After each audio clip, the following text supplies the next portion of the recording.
બધાય માણસ સારા, પણ કે અદેખો માણસ ના સારો, આવું કહેવામાં આવે છે. અને વાત પણ સાચી છે કે અદેખો અને ઈર્ષાળુ જે માણસ હોય ને એને આપણાથી ક્યારેય પહોંચાતું નથી. હવે ઈર્ખાળુ જે માણસ હોય ને એ પોતાની આખી જિંદગી જાતી રહે તો એ ઈર્ષા મિલતો નથી. એક બે સગા ભાઈ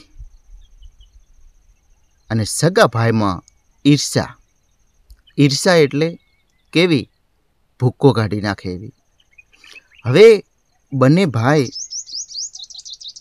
સામસામા બોલતા નથી અને વેરી બની ગયેલા હોય એમ.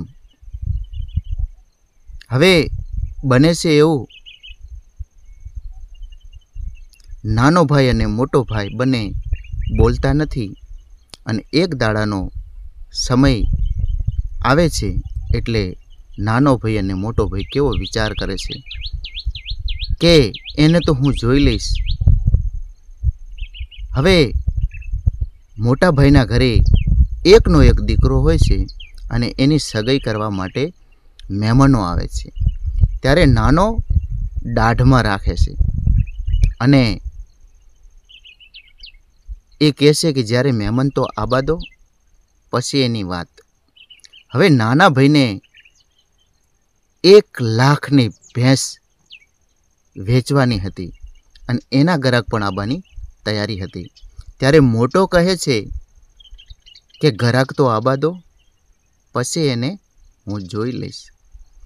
હવે લાખ રૂપિયા બાનું થાય છે, નાના ભાઈની ભેંસ વેચવાની તૈયારી થાય છે અને ભેંસનો માલિક બરોબર ભેંસ લેવા આવે છે અને મોટો ભાઈ બાજુની જે વંડી કહેવાય વંડીએ આવી અને ખાલી એટલું જ બોલે છે કે અલ્યા એ મેં કના મોઢે એવું કીધું હતું કે તારી ભેંસને કૂતરું હડકાયું કડ્યું છે. ઓલો વેપારી વિચારમાં પડે છે. હડકવા તો 12 મહિને ઉપડે ને 6 મહિને ઉપડે, ક્યારે ઉપડે એ નક્કી ના હોય. ચાલો આપણે આ ભેંસ જોતી નથી. હવે આવેલા લાખ રૂપિયા ગયા. હવે મોટા ભાઈના ઘરે જ્યારે બરોબર સગાઈની તૈયારી થાય છે અને મહેમાન આવે છે ત્યારે નાનો દાઢમાં રાખેલો વંડીએ આવીને ખાલી એટલું જ બોલે છે, એ મેં કના મોઢે એવું કીધું તું કે તારા છોકરાને વય આવે છે. હવે વય તો 5 વર્ષે આવે, 2 વર્ષે આવે, 3 મહિને આવે, 4 મહિને આવે, કોઈ નક્કી ના હોય. મહેમાન વિચાર કરે છે કે જ્યારે જોયું ત્યારે તો બધું રેડી હતું, પણ આ વય ક્યારે આવે એને આપણાથી પહોંચાય નહીં. સોનામાના બારોબાર ચા પી અને રવાના થાય છે અને કહે છે કે અમે વિચારીશું. એમ ઈર્ષા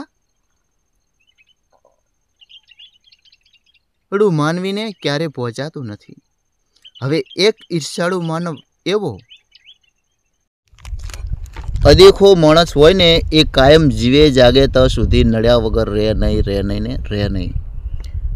અદેખાને અદેખાઈ જ કરવી ગમે, બીજું એને કશું હુજે નહીં.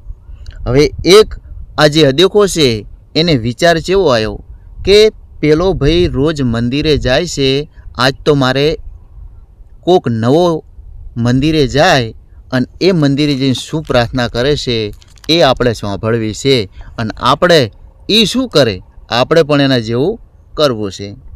તો ગામનો સારો માણસ જ્યારે મંદિરે જાય છે અને ગામથી થોડું દૂર મંદિર હોય છે અને મંદિરે જઈને આર્યો પાછળ અદેખો ઓંભળે છે.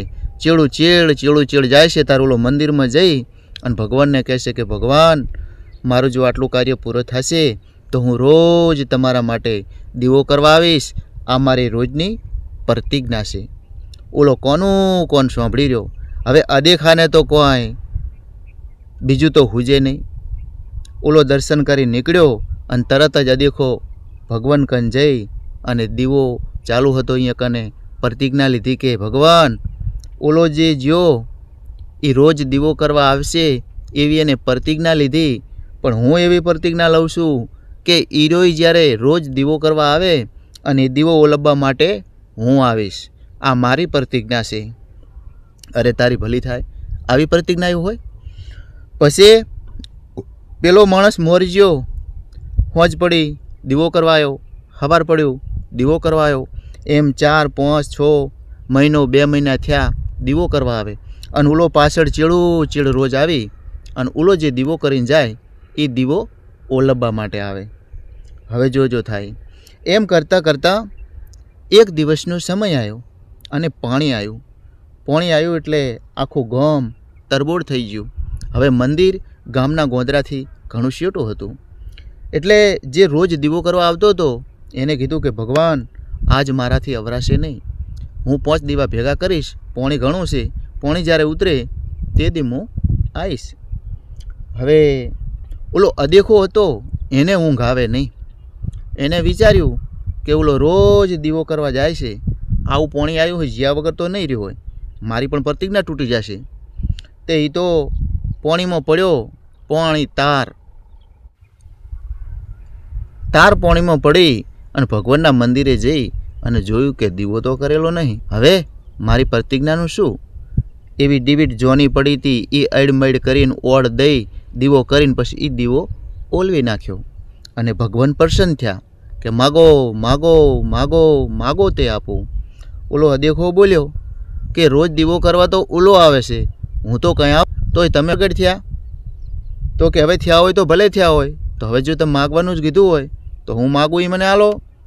ભગવાને વિચાર કર્યો, અરે કે માગે તે આપું તને.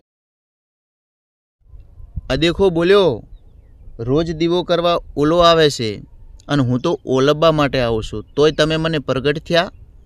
હા કે હું પ્રગટ થયો, માગે તે આપું. અદેખો કે માગું કે માગો તે આપો. અદેખે વિચાર કર્યો, ભગવાને પણ વિચાર કર્યો. ભગવાન કે તને તો આપું, તારા પાડોશીને તું માગે એનાથી ડબલ આલું. ઓહ તમારી. અદેખે વિચાર કર્યો કે પ્રસન્ન મને થયા અને ભગવાન એમ કહેશે કે તને આપું અને તારાથી ડબલ પાડોશીને આલું, તો ઓલો ગોઠનો વધારે સુખી થઈ જશે અને હું તો આમ નમ રહીશ. અદેખે વિચાર કર્યો કે મને આલો અને પાડોશીને તમે ડબલ આલશો કે હા. તો અદેખાને માગતા તો આવડે નહીં. અદેખો એટલે ઠેઠ સુધી અદેખો રહે. તો કે ચલો ભગવાન મારા ઘરની બાજુમાં એક કૂવો કરી નાખો. એટલે ભગવાને એના ઘરે એક કૂવો કરી નાખ્યો. બાજુના ઘરે કૂવા કેટલા થયા? 2. તો કે ચલો ભગવાન મારી એક આંખ ફોડી નાખો. તો બાજુના ઘરે પાડોશીને કેટલી આંખો ફૂટે? 2. તો કે ચલો ભગવાન મારો એક કાન બંધ કરી નાખો. એટલે પાડોશીના કાન કેટલા બંધ થાય? 2. એટલે આ તો રાતે ખાઈ પીને સૂઈ ગયો, એને ખબર હતી કે મેં તો એક આંખે ભારું હું અને પાડોશી ચેવો ડૂબે છે મારે જોવું છે. એટલે કહેવાય છે ને કે અદેખાને માગતા પણ આવડતું નથી. અદેખો માણસ હોય ને એ ઠેઠ સુધી નડે વાલા. અમારી ચેનલને શેર ના કરી હોય, શેર, સબસ્ક્રાઈબ, કોમેન્ટ અને પસંદ કરજો. જય ભોલેનાથ કી.